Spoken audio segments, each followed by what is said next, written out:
Europe 1. Le journal de 6h sur Europe 1, Véronique Verdun. Bonjour Véronique. Bonjour Alexandre, bonjour à tous. La fermeté de l'exécutif face aux représailles de l'Algérie.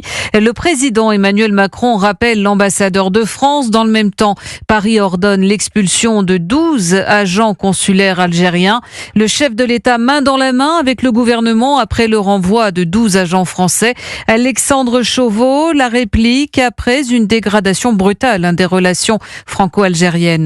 La diplomatie ayant échoué, Paris opte cette fois pour la méthode forte. La France défendra ses intérêts et continuera d'exiger de l'Algérie qu'elle respecte pleinement ses obligations, écrit l'Élysée dans un communiqué publié ce mardi soir. Jean-Noël Barrot justifie la riposte et évoque des mesures prises dans une stricte logique de réciprocité. Nous répliquons avec fermeté comme nous l'avions annoncé. Et vous savez, il y a des règles et il faut les respecter. Et même si nous avons des différends, même si les autorités algériennes ont décidé de rompre le dialogue, elles doivent respecter les obligations qui leur incombent. Au sein du gouvernement, c'est donc la ligne de Bruno Retailleau qui finit par l'emporter. Adepte du rapport de force avec Alger, le ministre de l'Intérieur assume sur CNews une ligne de fermeté. Depuis le départ, je parle le langage de la fermeté.